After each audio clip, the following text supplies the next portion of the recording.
Field marshal Asim Munir سے لبنانی army chief کی ملاقات، خطے کی بدلتی ہوئی صورتحال، دفاعی تعاون اور دو طرفہ فوجی تعلقات پر بات چیت۔ دونوں ممالک کی افواج کے درمیان پیشہ ورانہ روابط مزید مضبوط بنانے پر اتفاق۔ علاقائی امن، استحکام اور بین الاقوامی امن کی کوششوں میں پاک فوج کے کردار کا اعتراف۔ جنرل روڈولف ہیکال کو GHQ میں گارڈ آف آنر پیش۔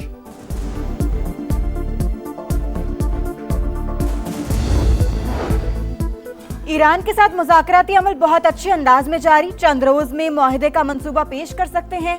ہم سمجھتے ہیں ایران معاہدے میں دلچسپی رکھتا ہے۔ صدر ٹرمپ کی میڈیا سے گفتگو، کہا اپنے ہرمز کی ناکہ بندی پوری قوت سے برقرار رہے گی۔ ایران تنازع کے خاتمے کے بعد تیل کی قیمتیں نیچے آ جائیں گی۔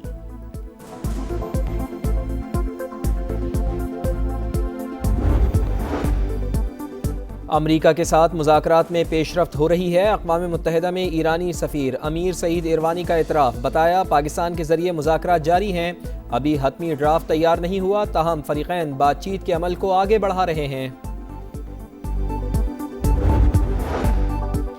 سندھ میں تعلیمی اصلاحات کے لیے 1,77,80,00,000 روپے جاری۔ محکمہ خزانہ کے مطابق ورلڈ بینک کے تعاون سے جاری منصوبے کے تحت مالی سال 2025-26 کی تیسری سہ ماہی کے فنڈ جاری کیے گئے۔ فنڈز کسی دوسرے منصوبے پر خرچ نہیں کیے جا سکیں گے، استعمال کی رپورٹ بھی جمع کرانا ہوگی۔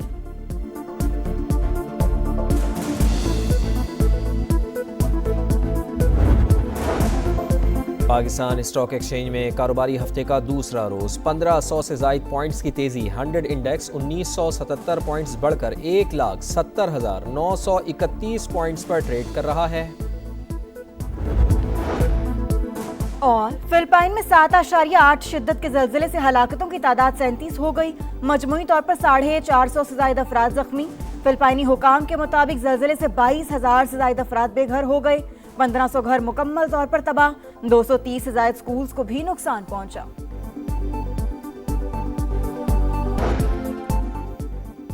پاکستان کے تنازع کے پرامن اور سفارتی حل کے لیے سنجیدہ کوششیں جاری، منصفانہ حل کے حصول کے قریب، کامیابی کے امکانات روشن، فریقین تحمل اور بردباری کا مظاہرہ کریں۔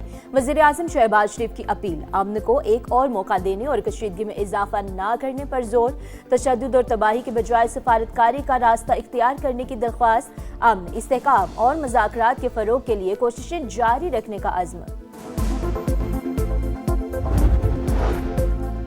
افغان سرزمین دہشت گرد تنظیموں کے لیے محفوظ پناہ گاہ، حالیہ حملوں میں غیر معمولی اضافہ عالمی امن کے لیے خطرہ ہے۔ اقوام متحدہ میں پاکستان کے مستقل مندوب عاصم افتخار نے خبردار کر دیا، کہا پاکستان میں دہشت گردی کی کارروائیوں میں افغان شہریوں کے ملوث ہونے کے شواہد موجود ہیں۔ دہشت گرد گروہ غیر ملکی افواج کا چھوڑا ہوا اربوں ڈالرز کا جدید اسلحہ استعمال کر رہے ہیں، خود مختاری، علاقائی سالمیت اور قومی سلامتی کے لیے اپنا دفاع کریں گے۔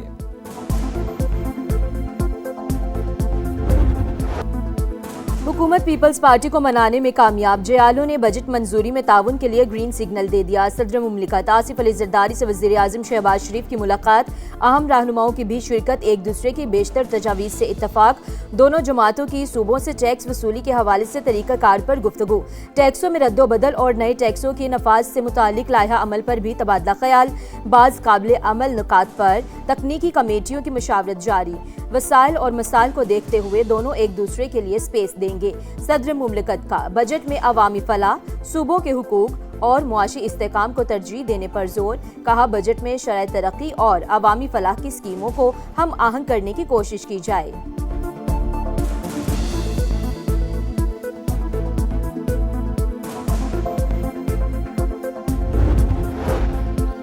وفاقی بجٹ 11 یا 12 جون کو پیش کرنے کی تجویز، بعض حلقوں کو بجٹ 14 جون تک جانے کا بھی خدشہ۔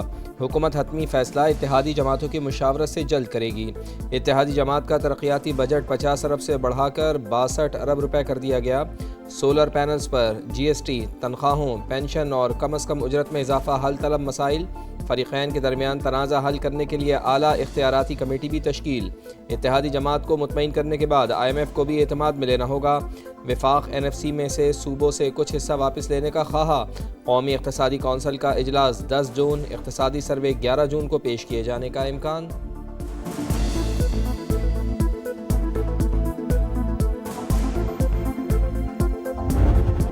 گلگت بلتستان الیکشن میں کامیابی پر کراچی میں جیالوں کا جشن، پیپلز سیکریٹریٹ پر کارکنوں کا ڈھول کی تھاپ پر رقص، ایک دوسرے کو مٹھائی کھلائی۔ گلگت بلتستان میں پیپلز پارٹی نے 8 نشستوں پر کامیابی سمیٹ لی، 7 آزاد امیدواروں نے بھی میدان مار لیا۔ نون لیگ کی 4 نشستیں ایک MWM کے نام رہی، 24 میں سے 20 حلقوں کے غیر حتمی غیر سرکاری نتائج آ گئے، 4 کے نتائج آنا باقی۔ چلاس میں 4 حلقوں کے نتائج کے خلاف امیدواروں کے حامیوں کا احتجاج، DRO آفس کے باہر دھرنا، پولیس کی مظاہرین کو منتشر کرنے کے لیے شیلنگ۔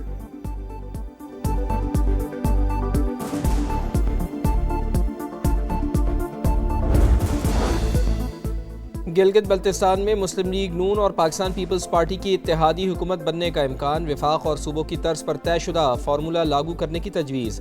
وزیر اعلیٰ پیپلز پارٹی گورنر مسلم لیگ نون کا ہوگا، وزارتوں کی تقسیم 60 اور 40% فارمولے کے تحت ہوگی۔ خواجہ سعد رفیق کہتے ہیں پیپلز پارٹی حکومت بنائے تو مسلم لیگ نون اپوزیشن میں بیٹھے، کوئی حکومت 5 سال میں گلگت بلتستان کی تقدیر نہیں بدل سکتی، 20 سال کا روڈ میپ بنائیں۔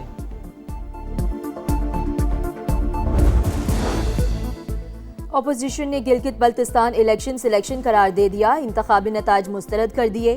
بیرسٹر گوہر کا دھاندلی اور بوگس ووٹ ڈالنے کا الزام، 8 نشستوں پر PTI امیدواروں کے کامیاب اور صرف 3 کے فارم 47 ملنے کا دعویٰ، وائٹ پیپر جاری کرنے اور احتجاج کا اعلان۔ خیبر پختونخوا کے ساتھ سوتیلا سلوک جاری رہا تو NEC اجلاس میں شرکت مشکل ہوگی۔ سہیل آفریدی نے وفاقی حکومت کو آگاہ کر دیا، احسن اقبال سے ملاقات میں بولے وفاقی نمائندوں سے ملاقات کے بعد مسائل حل ہونے کے بجائے ناانصافی مزید بڑھ جاتی ہے۔ سہیل آفریدی کی مولانا فضل الرحمان سے ملاقات، وفاقی بجٹ صوبے کے شیئر سے متعلق امور پر اہم گفتگو، کہا NFC میں ضم اضلاع کا حصہ نہیں مل رہا۔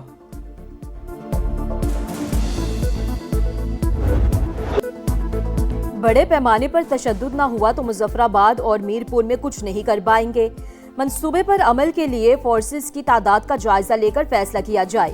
کالعدم جوائنٹ عوامی ایکشن کمیٹی کے شوکت نواز میر اور خواجہ مہران کی آڈیو کال لیک، راولاکوٹ میں دہشت گرد حملے اور لاشیں گرانے کی پیشگی، منصوبہ بندی کی جا رہی تھی۔ کال لیک سے واضح ہو گیا ماہرین نے جوائنٹ عوامی ایکشن کمیٹی پر پابندی درست قرار دے دی۔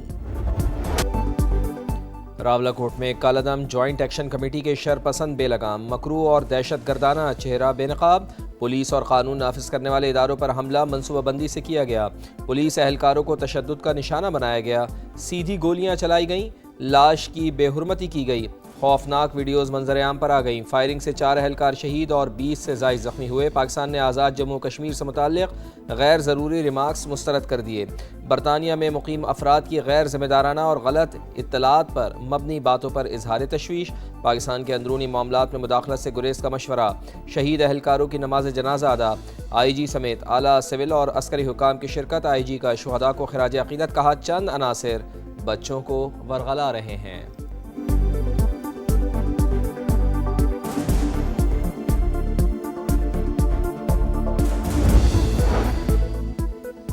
روس کا یوکرین کے خارکیو ریجن پر حملہ، 3 افراد ہلاک، متعدد زخمی، یوکرین کا بھی جوابی وار، کریمیا میں ڈرون حملہ، فضائی دفاعی نظام متحرک۔ فلپائن میں 7.8 شدت کا خوفناک زلزلہ، اموات کی تعداد 32 ہو گئی، 200 زخمی، متعدد عمارتیں ملبے کا ڈھیر۔ مینڈاناؤ کے قریب ہنگامی صورتحال، زلزلے سے عمارتوں کی تباہی کی خوفناک ویڈیو سامنے آ گئیں۔